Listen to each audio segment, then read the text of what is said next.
Hi guys, welcome back to my channel. I am Leleti, and here we talk about money and general lifestyle issues. As you may have read from the title, today ni story time and I got tea.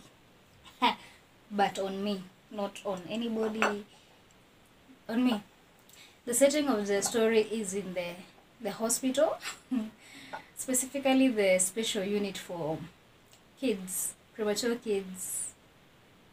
Yeah, and those ones that are below in weight. Below, how many kgs? I don't know how many, but they're underweight basically. So, a disclaimer before we even start. This is not to understate what people go through in the hospital. That is not a place to joke with. Like, this is just the way I am trying to, this is how I made peace with it. This is the things that I choose to remember. This is how I choose to remember my experience there. Because that thing is scary. Because you're battling with lack of sleep. You're eating like a pig. You're also sitting on hot water with salt. You know that. You're trying to breastfeed a baby for the first time. So you're insane. Basically, you are insane during that period. Then there are scary things happening there. So shock is like on a regular. Like, you're just shocked throughout the day because there are regular screams from mothers who have just lost their kids. Like, or there's something happening with the babies. So that place is just, it's almost like a psychiatric something, because you're constantly shocked. Like, because hey bana, 1 minute the kids are okay, the next minute they're turning blue because maybe someone accidentally turned off the heater. Or you go to feed your babies and then you find little cartons down there, and you know what that is? That's a toddler, that's a baby that just passed on. They put it there.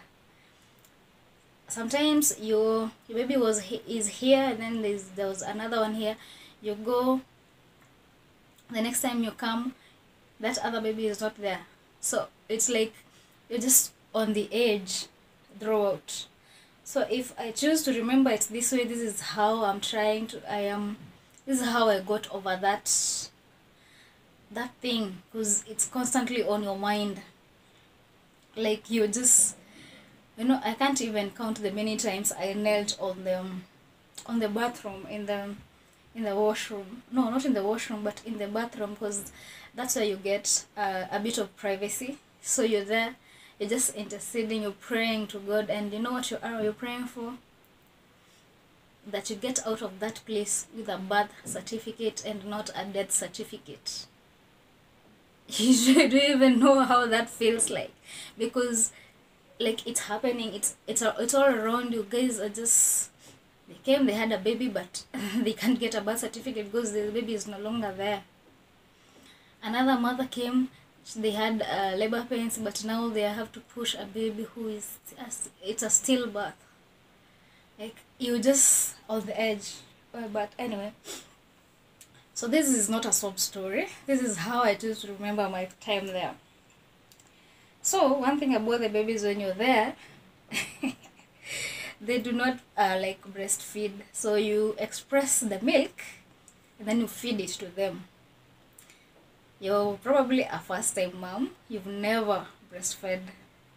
How are you expressing? Not a manual or electric pump or any sort of a thing. No, it is your hands. You're using your hands. So you press the nipple and you press it until milk comes out. And the first milk is like, what is it called?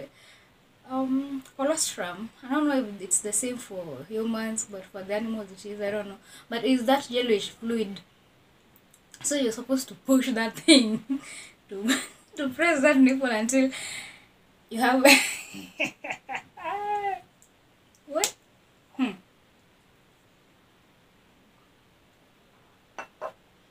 And And most of the time, do you know how much you get? Less than 5 ml. Do you know how hard it is to get 5 ml for the first time? Remember, that child has not breastfed, so the pores are not open yet, so you're forcing it. Then you go and the nurse sees that you don't have milk. What is the problem? Ati mimi yangu haitoki. Sister, come sit down. You know what she does? She presses it. You're like, whoo, woman. Huh? You're coming on too hard. Like, hey, slow down. What's the safe word? Like, I wasn't ready for that. Because it's painful. Then, after some time, you constantly doing this, you're pressing it every day. Not every day, several times a day. And you sit there for like 2 hours and you have less than 5 ml. And because of this friction of this, we're doing this every time, you also develop you're irritating the skin. So you get, it becomes like a wound. But this wound, you're not leaving it alone. You have developed it, it's scarred, and you apply your Aramis or Vaseline. But 3 hours later, you're back. You're doing it. It is so painful. Sometimes you cry. Like we were crying when you were doing it because it's so painful. But your child is hungry. Are you going to like stop doing it for that? Like you just continue irritating your skin and you're pressing it and you're pressing it. If you don't have milk, you know what the nurse will tell you? Like me. She was always telling me, wewe, rudi ukakunywa cocoa. You're supposed to take a lot of cocoa. And it's cocoa, not chocolate, cocoa. So you go back, you take hot cocoa. You come.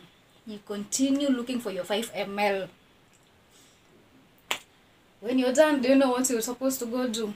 You take your baby, and they don't even have clothes. So now you take, is it a wrap or something? A liner, it's a liner. They only have Pampers when they're there. So you take a liner, you wrap yours, and you hold them, and you start feeding that child. That child has never eaten, but you're feeding them with that ile kifuniko ya kupima dawa, that one. And do you know how long it takes to feed that child 5 or 2 ml of milk? Hey, a long time. And that child keeps sleeping while you're doing that.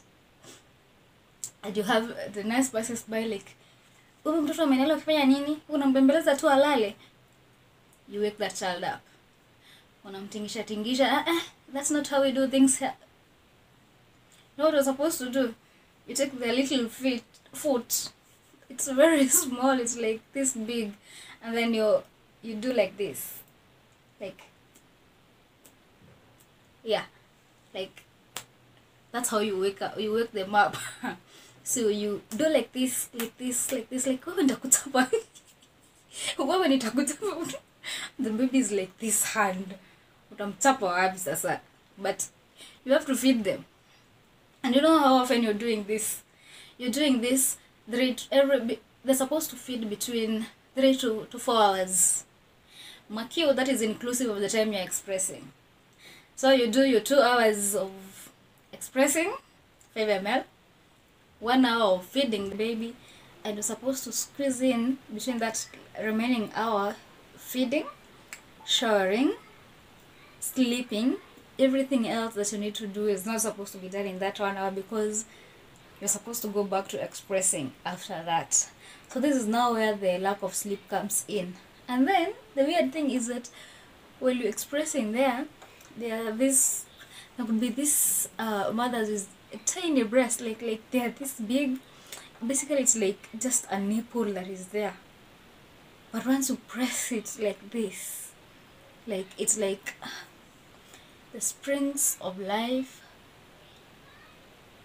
they just flow through them. Like it's a waterfall, right? It's like it sprays all of you with milk, and you're here with your mountains and nothing is coming out of them. So you're struggling You do like they're gigantic but with nothing. So it's not like with nothing, but nothing is just coming out. So you feel like you can borrow milk from these other ones and you're like, okay, akiniekea tu 5 ml nimfeed saizi ndo niweze kulala.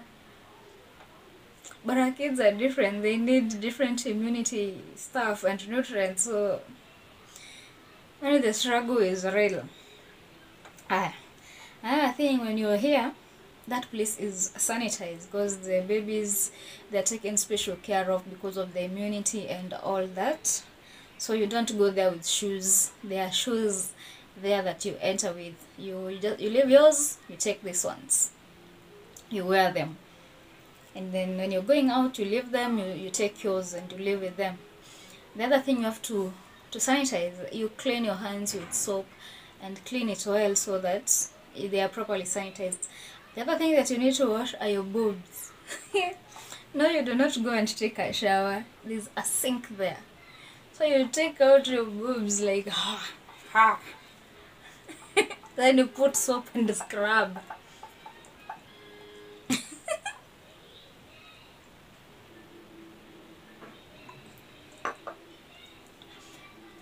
You scrub.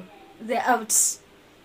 When you're done, you don't pull you do not wipe them because you're going to contaminate them again, and you also don't put them inside. You'll also contaminate them again. So what you do, you go,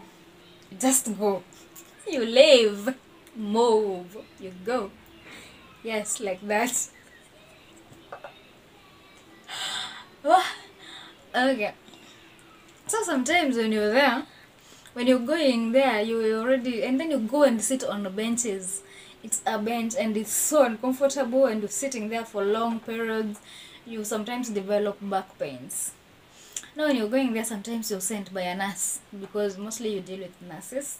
The doctors only come to make checks. They come to check, but the instructions are given to the nurses, so mostly you're with the nurses. They check the progress.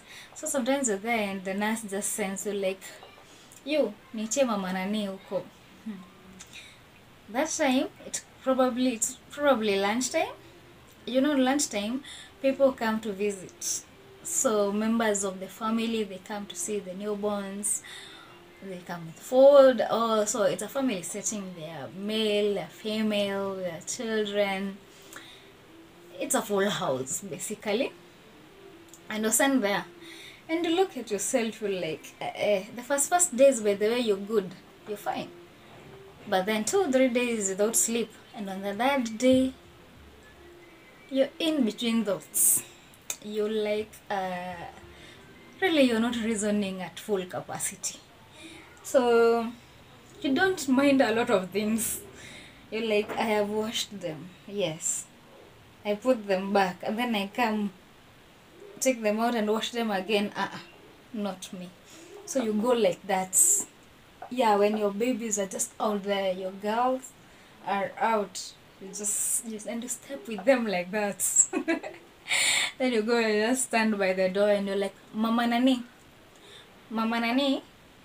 And when you call out like that, you get everyone's attention. They look, and you're standing there, and you're there with your girls out, and your hands, you have also washed your hands. They're like this. You don't want to contaminate them. No, you don't. So they're like this, and your babies and your girls, they're like, you're quite a scene, to say the least. So wababa, because there will be them if it's around lunchtime, and you feed at lunchtime. So wababa are like, what is this place? Is it some kind of a trap house? Like, where are we? The mamas, especially those who have not gone through this ordeal, the ones that have their babies, they have been sleeping, they're okay, they're enjoying the entire motherhood thing. Those are good. And they're just looking at you. Yani they are just staring daggers at you, and they're sneering like, these holes. What is this place? Is this a freak show? What is this? Unasikia tu mtu amekelea mbaba mtoto like, shikilia mtoto vizuri.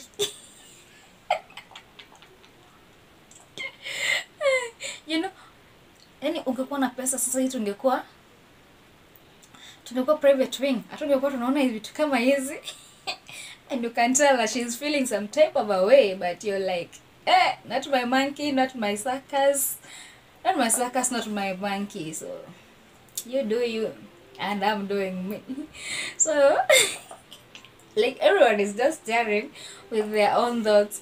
And I know you're wondering what we, the people who are doing this, the insane people, what we are thinking. And to tell you the truth, we are just glad that you're not going to wash them again and wash our hands again. We are just glad that you're not repeating that.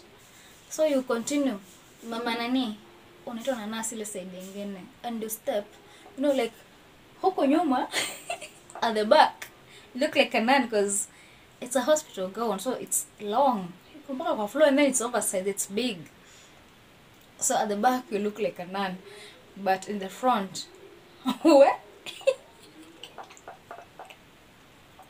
You look like a poorly paid horse, a cross-dresser, and it's this. It's a contrast. It's a contrast to say the least. But we stop like that, and anyway. So this is 7 years ago. So my story has a testimony because I came out of that place with a birth certificate. My God came through for me. So for those mothers who went there and did not come out with a birth certificate, basically did not come out with their babies, may God comfort you, may God fill your hearts, and may He bless you. Not replace, but bless you at His own right time. Because He does. He is God. He knows what to do and when to do it. For those who went there and they came out with their babies and everyone else, when we remember, please let's just say a prayer for the people in the hospital, because people are facing different challenges. They don't have to be the same. So let's also remember to say a word of prayer for them. There are those who went through it and then they got postpartum depression, because even that time there are people who had, their mothers who had to be held down so that their children could be breastfed. Like, they refused to do it completely. That we also pray for them and encourage them. And let's also try to understand them and encourage them. Like, let them know that there are people who think about them.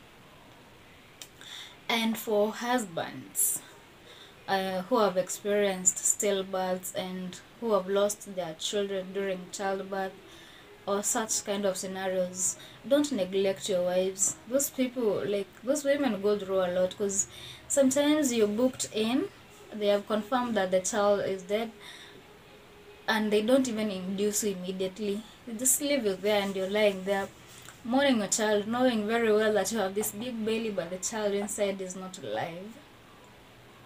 Eventually you're induced and you have to give birth to that child, and it's a normal delivery, but like, with when you are going to hold the baby, you're encouraged with that.